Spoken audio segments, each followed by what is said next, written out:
Hello girls, നമ്മൾ first മൊഡ്യൂളിന്റെ third ടോപ്പിക്കിലാണ് ഇന്ന് എത്തി നിൽക്കുന്നത്. അപ്പോൾ തേർഡ് ടോപ്പിക്കാണ് നമ്മൾ ഡിസ്കസ് ചെയ്യാനായിട്ട് പോകുന്നത്. തേർഡ് ടോപ്പിക്കിലെ രണ്ട് കാര്യങ്ങളാണ് കവർ ചെയ്യുന്നത്. ഒന്ന് ജനറേറ്റിംഗ് ബിസിനസ് ഐഡിയ, രണ്ടാമത്തത് identifying opportunities in the market. അപ്പോൾ ഫസ്റ്റ് നമ്മൾ പഠിക്കാൻ പോകുന്നത് what is A business idea എന്നുള്ളതാണ്.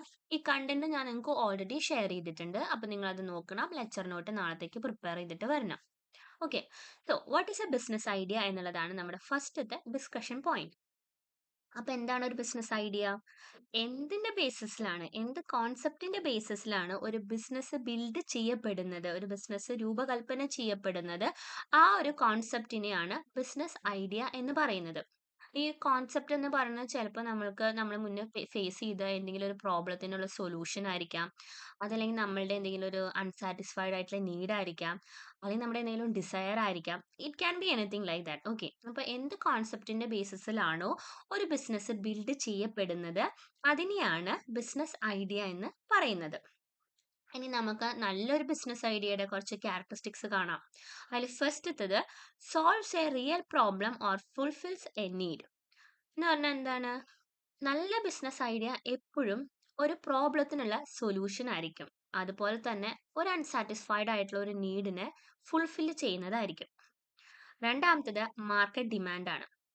നമ്മുടെ കയ്യിൽ എത്ര നല്ല ഐഡിയ ഉണ്ടെന്ന് പറഞ്ഞു കഴിഞ്ഞാലും മാർക്കറ്റിൽ ആ പ്രൊഡക്റ്റിന് അല്ലെങ്കിൽ ആ സർവീസിന് ഡിമാൻഡ് ഇല്ലെങ്കിൽ ആ ഐഡിയ കൊണ്ട് യാതൊരു ഉപകാരം ഉണ്ടാവില്ല. അപ്പോൾ നല്ല മാർക്കറ്റ് ഡിമാൻഡ് ഉണ്ടെങ്കിൽ അതൊരു നല്ല ഐഡിയയും കൂടിയാണ്. Next one, feasible to implement. നമ്മുടെ കയ്യിൽ നല്ല ഐഡിയ ഉണ്ട്, ഒരു പ്രോബ്ലം സൊല്യൂഷൻ ആണ്, മാർക്കറ്റ് ഡിമാൻഡ് ഉണ്ട്, പക്ഷെ നമുക്കത് ഇംപ്ലിമെന്റ് ചെയ്യാൻ പറ്റുന്നില്ലെങ്കിൽ ആ ഐഡിയ കൊണ്ട് ഉപകാരമുണ്ടോ? ഇല്ല. അപ്പൊ ഫീസിബിൾ ടു ഇംപ്ലിമെന്റ് എന്നുകൊണ്ട് ഉദ്ദേശിക്കുന്നത് നമ്മളുടെ മാർക്കറ്റ് ഐഡിയ അല്ലെങ്കിൽ നമ്മളുടെ ആ ബിസിനസ് ഐഡിയ എന്ന് പറയുന്നത് ഇംപ്ലിമെന്റ് ചെയ്യാനായിട്ട് സാധിക്കണം. മാർക്കറ്റിൽ നമുക്കത് സ്ഥാപിച്ചെടുക്കാനായിട്ട് അല്ലെങ്കിൽ നമുക്കത് സ്റ്റാർട്ട് ചെയ്യാനായിട്ട് സാധിക്കണം. നമ്മുടെ കയ്യിൽ നല്ല ഐഡിയ ഉണ്ട്, നല്ല മാർക്കറ്റ് ഉണ്ട്, പക്ഷെ നമുക്ക് ആ ബിസിനസ് റൺ ചെയ്യാൻ പറ്റുന്നില്ലെങ്കിൽ എന്തെങ്കിലും ഉപകാരം ഉണ്ടോ? ഇല്ല. അപ്പോൾ ഒരുപാട് കോസ്റ്റ്ലിയോ ഒരുപാട് കോംപ്ലക്സ് ആയിട്ടുള്ള ഒരു ഐഡിയ ആവരുത്. Next one, offer scope for innovation. നമ്മൾക്ക് നല്ലൊരു ബിസിനസ് ഐഡിയ എന്ന് പറയുമ്പോൾ എക്സിസ്റ്റിംഗ് ഒരു ബിസിനസ് തന്നെ തുടങ്ങിക്കഴിഞ്ഞാൽ അതിലൊരു പുതുമയുണ്ടോ? ഇല്ല. അപ്പം നമ്മൾ എന്ത് ചെയ്യണം? എക്സിസ്റ്റിംഗ് ബിസിനസ് ആണെങ്കിൽ കൂടി അതിലൊരു ഇന്നോവേറ്റീവ് ഫാക്ടർ കൊണ്ടുവരണം. എന്നാൽ മാത്രമേ ബിസിനസ് നല്ല ഐഡിയ ആണ്, ബിസിനസ് ഐഡിയ നല്ലതാണെന്ന് നമുക്ക് പറയാനായിട്ട് സാധിക്കുള്ളൂ. അപ്പോൾ ഇന്നോവേഷൻ കൊണ്ട് ഉദ്ദേശിക്കുന്നത് നമ്മളിപ്പോൾ എല്ലാവരും കൊടുക്കുന്ന പോലെ തന്നെയാണ് കൊടുക്കുന്നത്, പക്ഷേ അതിൻ്റെ പാക്കേജിങ്ങിൽ കുറച്ച് ഡിഫറൻസ് വരുത്തി, അതല്ലെങ്കിൽ നമ്മൾ ഡിസൈനിൽ കുറച്ച് മാറ്റം വരുത്തി, അല്ലെങ്കിൽ ഡെലിവറിയുടെ ടൈപ്പ് മാറ്റി, അങ്ങനെ എന്തെങ്കിലും പുതിയതായിട്ടും കൂടെ ആഡ് ചെയ്യണം. എന്നാൽ മാത്രമേ നല്ലൊരു ബിസിനസ് ഐഡിയ ആയിട്ട് മാറുള്ളൂ. നെക്സ്റ്റ് ആണ് potential for profit and sustainability. ഇതിൽ പറയുന്നത് എന്താണെന്ന് വെച്ചാൽ നമ്മുടെ ബിസിനസ് ഐഡിയ പ്രോഫിറ്റ് ഏൺ ചെയ്യാൻ മീൻസ് പ്രോഫിറ്റ് ഏൺ ചെയ്യാൻ പറ്റുന്നതാവണം, അതുപോലെ തന്നെ സസ്റ്റൈനബിൾ ആയിരിക്കണം, കുറേ നാൾ നിലനിൽക്കുന്ന ഒരു ബിസിനസ് ഐഡിയയും കൂടെ ആയാൽ മാത്രമേ നല്ല ബിസിനസ് ഐഡിയ എന്ന് പറയാൻ പറ്റുള്ളൂ. അല്ലാതെ ബിസിനസ് തുടങ്ങി കുറച്ച് കഴിഞ്ഞപ്പോഴേക്കും അത് പൂട്ടിപ്പോയി കഴിഞ്ഞാൽ നല്ല ഐഡിയ ആവോ? ഇല്ല. Next one, sources of business idea. Business idea എങ്ങനെയൊക്കെയാണ് ഉണ്ടാവുന്നതെന്നാണ്. ഫസ്റ്റത്തത് പേഴ്സണൽ എക്സ്പീരിയൻസ് ആണ്. വിച്ച് മീൻസ് നമ്മൾ ചിലപ്പോൾ ദിവസങ്ങളിലും എല്ലാ ദിവസവും അല്ലെങ്കിൽ പല ദിവസങ്ങളും ഫേസ് ചെയ്തിട്ടുള്ള എന്തെങ്കിലും ഒരു ബുദ്ധിമുട്ടായിരിക്കാം. ആ ബുദ്ധിമുട്ട് നമ്മൾ സോൾവ് ചെയ്ത ഒരു മെത്തേഡ് ആയിരിക്കാം, അതും നമ്മുടെ ബിസിനസ് ഐഡിയ ആയിട്ട് മാറാം. അതല്ലെങ്കിൽ നമ്മൾ മറ്റുള്ളവർ ചെയ്യുന്ന കണ്ടു, അവർ ചെയ്യുന്നത് കണ്ടിട്ട് ഇതിലും നന്നായിട്ട് ചെയ്യാൻ എനിക്ക് പറ്റിയെങ്കിലോ, അത് ഇങ്ങനെയൊക്കെ ചെയ്യാൻ പറ്റുമെന്ന് നമ്മൾ ചിന്തിച്ച് ഉണ്ടാക്കുന്ന ഒരു ഐഡിയ ആവാം. സോ ത്രൂ പേഴ്സണൽ എക്സ്പീരിയൻസ് നമുക്ക് തന്നെ തോന്നി ഉണ്ടാവുന്ന ഒരു ഐഡിയ ആവാം. അതുപോലെ തന്നെ മാർക്കറ്റ് റിസർച്ച്. നമ്മൾ മാർക്കറ്റിൽ റിസർച്ച് നടത്തുകയാണ്, കസ്റ്റമറിന്റെ നീഡ്സും വാണ്ട്സും ഒക്കെ കണ്ടുപിടിച്ചു, അവരിൽ നിന്ന് ഫീഡ്ബാക്ക് എടുത്തു. അപ്പോൾ അവിടെ എന്തെങ്കിലും ഒരു ഗ്യാപ്പ് ഉണ്ടോ, അവർ എക്സ്പെക്ട് ചെയ്യുന്ന പ്രോഡക്റ്റ് അവർക്ക് കിട്ടുന്നില്ലേ, കിട്ടുന്നില്ലെങ്കിൽ എന്തൊക്കെയാണ് അവർ എക്സ്പെക്ട് ചെയ്യുന്നത് എന്നൊക്കെ കണ്ടുപിടിച്ച് റിസർച്ച് നടത്തിയിട്ടും നമുക്കൊരു ബിസിനസ് ഐഡിയയിലേക്ക് എത്തിച്ചേരാനായിട്ട് പറ്റും. അടുത്തത് ഇൻഡസ്ട്രി ട്രെൻഡ്സ് ആണ്. ലൈഫ് സ്റ്റൈലിൽ അല്ലെങ്കിൽ ഇക്കോണമിയിൽ, ടെക്നോളജിയിൽ പുതിയ ഐഡിയാസ് ഒക്കെ വരുന്നത് നമുക്ക് കാണുമ്പോൾ അതിനോട് ചേർന്നിട്ട് പുതിയൊരു നമ്മളൊരു ബിസിനസ് ഐഡിയ കൊണ്ടുവരുന്നത്. Brain storming and ideation technique എന്ന് പറഞ്ഞു കഴിഞ്ഞാൽ ഇവിടെ നമ്മൾ ബിസിനസ് ഐഡിയാസ് അല്ലെങ്കിൽ ഐഡിയാസ് ഉണ്ടാക്കാൻ വേണ്ടിയിട്ട് മൈൻഡ് മാപ്പിംഗ് നടത്താണ്. That is we are discussing, we are thinking or we are generating new ideas, and ഈ ഐഡിയാസിൽ നിന്ന് നമ്മൾ നല്ലൊരു ഐഡിയ സെലക്ട് ചെയ്യുന്ന ഒരു ടെക്നിക്കാണ് ബ്രെയിൻ സ്റ്റോമിംഗ് എന്ന് പറയുന്നത്. നെക്സ്റ്റ് വൺ, സോഷ്യൽ ആൻഡ് എൻവയോൺമെന്റൽ പ്രോബ്ലം ആണ്. ഇതിന് ഒരു ഉദാഹരണം പറയുവാണെങ്കിൽ നമ്മളിപ്പോൾ ജപ്പാന്റെ കാര്യം നോക്കുവാണെങ്കിൽ ജപ്പാനിൽ ഇടയ്ക്കിടയ്ക്ക് ഭൂമികുലുക്കം ഉണ്ടാവുന്ന ഒരു സ്ഥലമാണ്. ഇപ്പോന്ന് പറഞ്ഞു കഴിഞ്ഞാല് ഭൂമികുലുക്കം എനിക്ക് തോന്നുന്നു 7ഓ 8ഓ റിക്ടർ സ്കെയിൽ വരെ ഭൂമികുലുക്കം മാർക്ക് ചെയ്താലും തകരാത്ത തരത്തിലുള്ള ബിൽഡിംഗ് ആണ് അവര് അവിടെ ഉണ്ടാക്കുന്നത്. കാരണം they are facing it daily on A daily basis. ഇപ്പൊ ഇത്തിരി കുറവാണെങ്കിലും പണ്ടൊക്കെ സ്ഥിരമായിട്ടുണ്ടാവായിരുന്നു. അപ്പൊ എന്ത് ചെയ്യും? അങ്ങനത്തെ ബിൽഡിങ്സ് ഉണ്ടാക്കി കഴിഞ്ഞാൽ അവരുടെ ബിൽഡിങ്സ് ഒന്നും തകരില്ല. അപ്പോൾ ഒരു എൻവയോൺമെന്റൽ പ്രോബ്ലം ഉണ്ടായി അതിനൊരു സൊല്യൂഷൻ. അങ്ങനെയും അല്ലെങ്കിൽ ഒരു സോഷ്യൽ പ്രോബ്ലം ഉണ്ടായി അപ്പൊ അതിനൊരു സൊല്യൂഷൻ. അങ്ങനെയും ഒരു ബിസിനസ് ഐഡിയ ജനറേറ്റ് ചെയ്യുന്നു. Next one innovation and invention. ഇപ്പം നമ്മൾ പുതിയ പുതിയ മരുന്നുകൾ അല്ലെങ്കിൽ പുതിയ വാക്സിനുകളൊക്കെ എങ്ങനെയാണ് കണ്ടുപിടിക്കുന്നത്? ലാബിൽ പരീക്ഷണം നടത്തി ഇത് ഇഫക്റ്റീവ് ആണെന്ന് കണ്ടു. അത് നമ്മൾ മാർക്കറ്റിലേക്ക് കൊണ്ടുവരുന്നു. അങ്ങനെയും എന്തുണ്ടാവാം? ഒരു ബിസിനസ് ഐഡിയ ഉണ്ടാവാം. ഓരോ സാധനം അല്ലെങ്കിൽ ഒരു കാര്യം കണ്ടുപിടിക്കാൻ വേണ്ടി തന്നെ ചെയ്യണം എന്നില്ല. എന്തെങ്കിലും ചെയ്യുമ്പോഴും ഇന്നോവേഷനും അല്ലെങ്കിൽ ഇൻവെൻഷനൊക്കെ ചെയ്യുന്ന സമയത്തും ഒരു ഐഡിയ ജനറേറ്റ് ചെയ്യപ്പെടാം. സോ അടുത്തത് methods to identify market opportunities. എങ്ങനെയൊക്കെയാണ് നമ്മൾ മാർക്കറ്റ് ഓപ്പർച്യൂണിറ്റീസ് ഐഡന്റിഫൈ ചെയ്യുന്നതെന്ന്. അതിൽ ആദ്യത്തത് സ്വോട്ട് അനാലിസിസ് ആണ്. സ്വോട്ട് എന്ന് പറഞ്ഞു കഴിഞ്ഞാൽ strength, weakness, opportunities and threat. നമ്മൾ കണ്ടുപിടിച്ചിരിക്കുന്ന മാർക്കറ്റിന്റെ അല്ലെങ്കിൽ നമ്മൾ കണ്ടുപിടിച്ചിരിക്കുന്ന ബിസിനസിന്റെ അല്ലെങ്കിൽ അതിന്റെ ഐഡിയയുടെ സ്ട്രെങ്ത് എന്തൊക്കെയാണ്, വീക്ക്നെസ് എന്തൊക്കെയാണ്, ഓപ്പർച്യൂണിറ്റീസ് എന്തൊക്കെയാണ്, ത്രെറ്റ്സ് ഭീഷണികൾ എന്തൊക്കെയാണ് എന്നുള്ള കാര്യങ്ങളൊക്കെ അനാലിസിസ് ചെയ്യാണ് ഇന്റേണൽ എൻവയോൺമെന്റിലും എക്സ്റ്റേണൽ എൻവയോൺമെന്റിലും. അങ്ങനെ നമ്മൾ അനാലിസിസ് നടത്തിക്കൊണ്ട് മാർക്കറ്റ് ഓപ്പർച്യൂണിറ്റീസ് ഐഡന്റിഫൈ ചെയ്യുന്ന മെത്തേഡിനെയാണ് SWOT അനാലിസിസ് കൊണ്ട് ഉദ്ദേശിക്കുന്നത്. Next one is gap analysis ആണ്. നമുക്ക് നമ്മുടെ പ്രൊഡക്റ്റിന് ഒരു മാർക്കറ്റ് അവൈലബിൾ ആണോ എന്ന് അറിയാനായിട്ട് നമ്മൾ എന്ത് ചെയ്യുമെന്ന് വെച്ച് കഴിഞ്ഞാൽ കസ്റ്റമറിന്റെ എക്സ്പെക്ടേഷൻ, കസ്റ്റമർ എന്താണ് എക്സ്പെക്ട് ചെയ്യുന്നതെന്ന് കണ്ടുപിടിക്കുന്നു. അതുപോലെ തന്നെ അവരുടെ എക്സ്പെക്ടേഷൻ അനുസരിച്ച് അവർക്ക് എന്തൊക്കെയാണ് കിട്ടുന്നത്. അപ്പോൾ അത് നോക്കുമ്പോൾ what they are getting and what they expect തമ്മിലൊരു ഗ്യാപ്പ് ഉണ്ടായിരിക്കും. അവരെ എക്സ്പെക്ട് ചെയ്യുന്ന സാധനം തന്നെ ആവില്ല അവർക്ക് കിട്ടുന്നുണ്ടാവുക. അപ്പോൾ ആ ഗ്യാപ്പ് ഐഡന്റിഫൈ ചെയ്ത് ആ ഗ്യാപ്പ് ഫുൾഫിൽ ചെയ്യാനുള്ള പ്രൊഡക്റ്റ് അല്ലെങ്കിൽ സർവീസ് നമ്മൾ ഉണ്ടാക്കുന്നു. അപ്പോൾ അതാണ് ഗ്യാപ്പ് അനാലിസിസിൽ വരുന്നത്. Next point is competitor analysis ആണ്. എല്ലാ ബിസിനസ്സിലും കോമ്പറ്റീറ്റർ ഉണ്ടാവും അല്ലേ?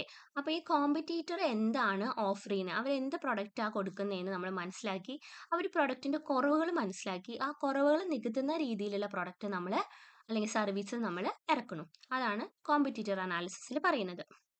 കസ്റ്റമർ പെയിൻ പോയിന്റ്, ഇതൊരു ഇമ്പോർട്ടൻറ്റ് പോയിന്റ് ആണ് കേട്ടോ.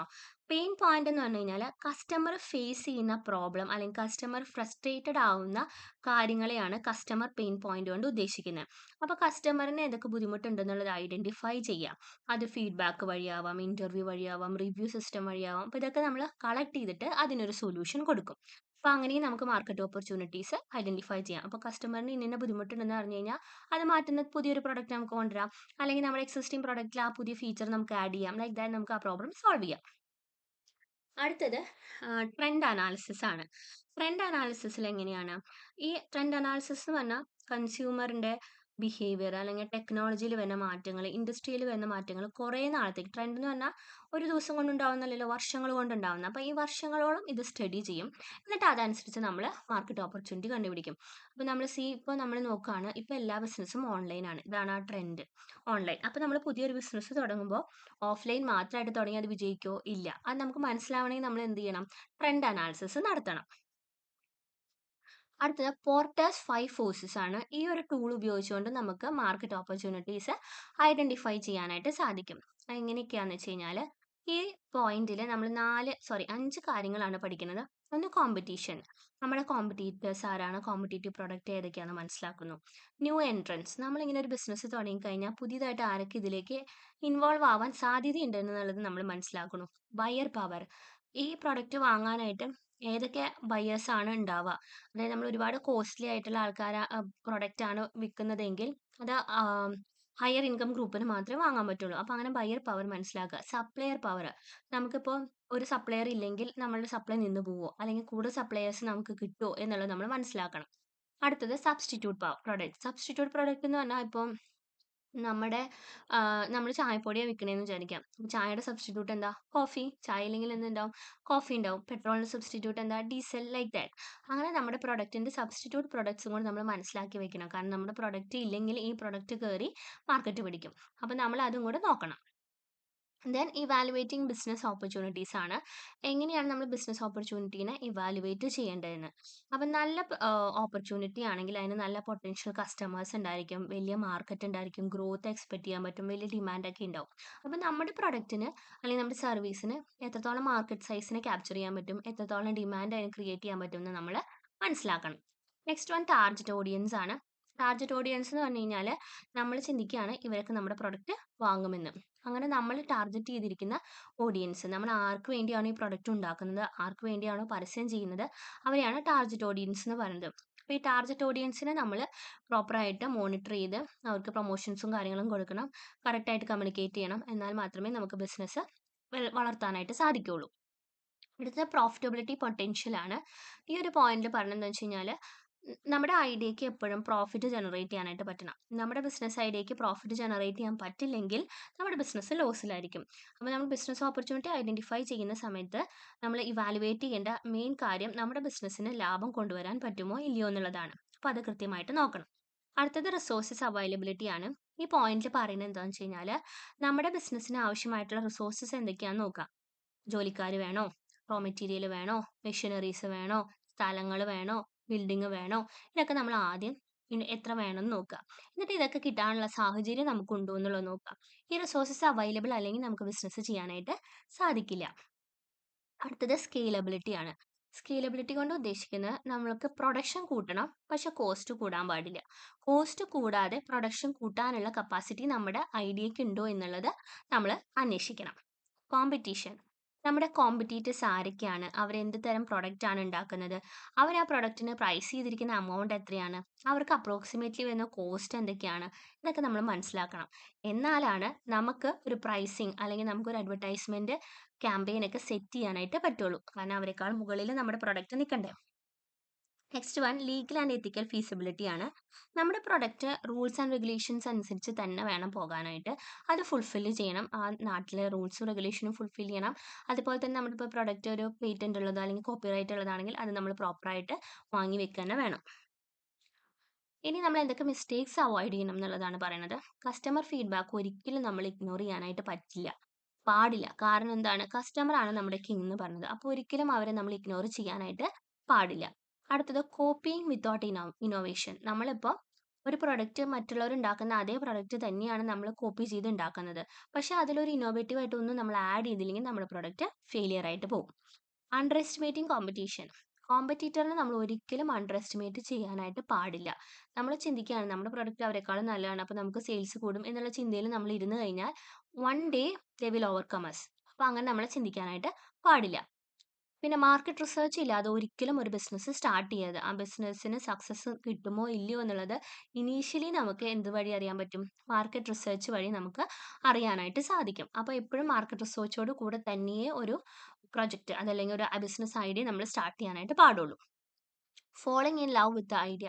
നമ്മൾ ഒരിക്കലും നമ്മുടെ ഐഡിയനെ ഒരുപാട് സ്നേഹിക്കുക അല്ലെങ്കിൽ ഒരുപാട് ഇമോഷണലി അറ്റാച്ച്ഡ് ആവാനോ പാടില്ല. അങ്ങനെ ആവുമ്പോൾ മീൻസ് നമുക്ക് പാഷനൊക്കെ വേണം, പക്ഷെ ഒരിക്കലും നമ്മൾ ഈ ഐഡിയ തന്നെ ബിസിനസ് ആക്കണം. അങ്ങനെ ചിന്തിക്കുമ്പോൾ നമുക്ക് ആ ബാക്കിയുള്ള പ്രതിസന്ധികൾ നമ്മൾ കാണാതെ പോകും. അപ്പോൾ ആ ബിസിനസ് ചിലപ്പോൾ ഫ്ലോപ്പ് ആവാനും സാധ്യതയുണ്ട്. നമ്മൾ ഐഡിയനെ ഇഷ്ടപ്പെടണം, പക്ഷെ ഒരിക്കലും എൻ്റെ ഐഡിയ ബെസ്റ്റാണ്, അതെപ്പോഴും വർക്കൗട്ട് ആവും എന്നുള്ള ഒരു ചിന്തയിൽ ചെയ്യരുത്. നമ്മൾ സോട്ട് അനാലിസിസ് നടത്തുക. വീക്ക്നെസ് എന്താണ്, ത്രെട്ട് എന്താണെന്നുള്ളതൊക്കെ നമ്മൾ കണ്ടുപിടിക്കണം. സോ ഇത് തേർഡ് ടോപ്പിക് കഴിഞ്ഞു. Will be continuing the fourth one.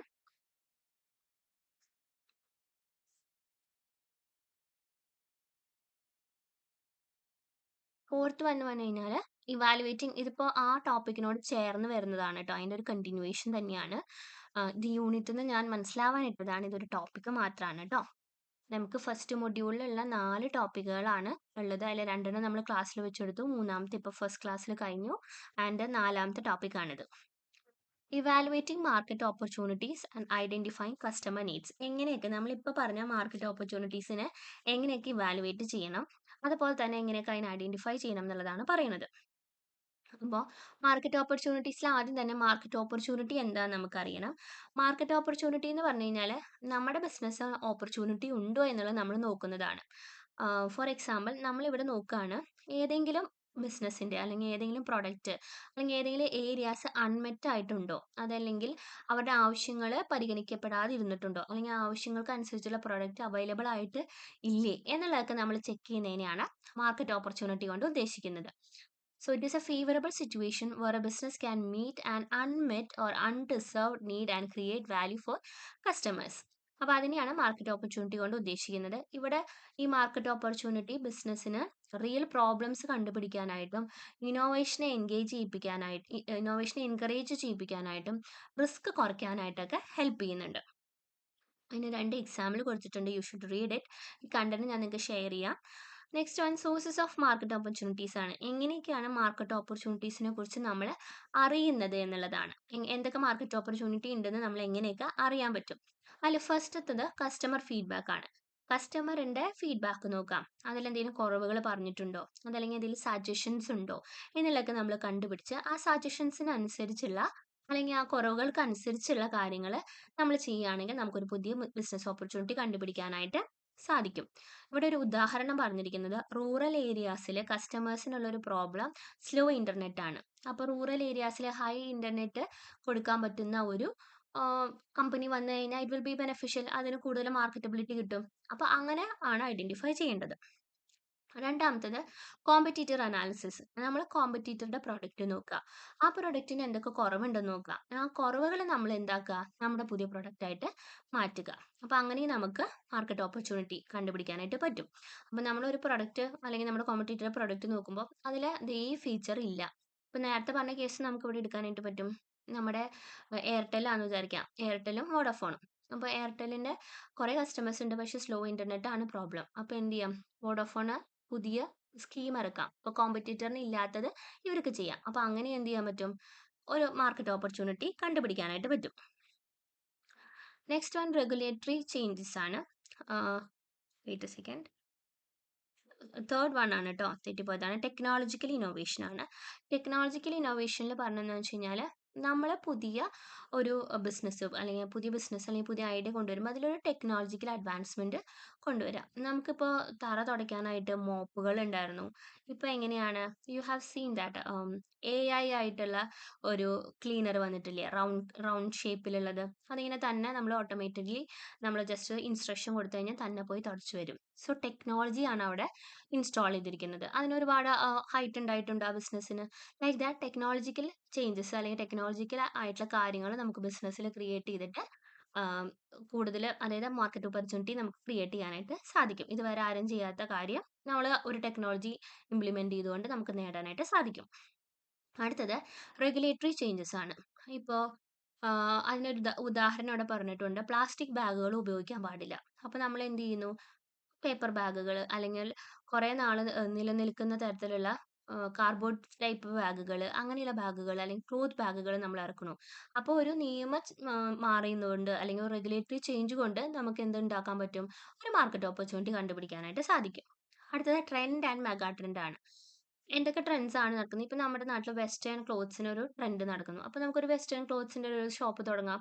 അപ്പോൾ എന്താണ് ഇവിടെ നമ്മുടെ എക്കോണമിയിൽ നടക്കുന്നത് അല്ലെങ്കിൽ നമ്മുടെ സൊസൈറ്റിയിൽ നടക്കുന്നത്, അതനുസരിച്ച് നമുക്ക് എന്ത് തുടങ്ങാം, ഒരു ബിസിനസ് തുടങ്ങാനായിട്ട് സാധിക്കും. ഇനി കസ്റ്റമറിന്റെ നീഡ് ഐഡന്റിഫൈ ചെയ്യുന്നതാണ്. കസ്റ്റമറിന്റെ നീഡ് എന്ന് പറഞ്ഞു കഴിഞ്ഞാൽ കസ്റ്റമർ എന്താണ് ഉദ്ദേശിക്കുന്നത്, കസ്റ്റമറിന് എന്ത് തരത്തിലുള്ള പ്രൊഡക്റ്റ് ആണ് ആവശ്യം, കസ്റ്റമറിന്റെ ആവശ്യങ്ങൾ മനസ്സിലാക്കിയിട്ട് വേണം നമ്മൾ പ്രൊഡക്റ്റ് ഉണ്ടാക്കാനായിട്ട് അല്ലെങ്കിൽ സർവീസ് ഉണ്ടാക്കാനായിട്ട്. അപ്പോൾ കസ്റ്റമർ നീഡ്സിനെ 4ആയിട്ട് തിരിക്കുന്നുണ്ട്.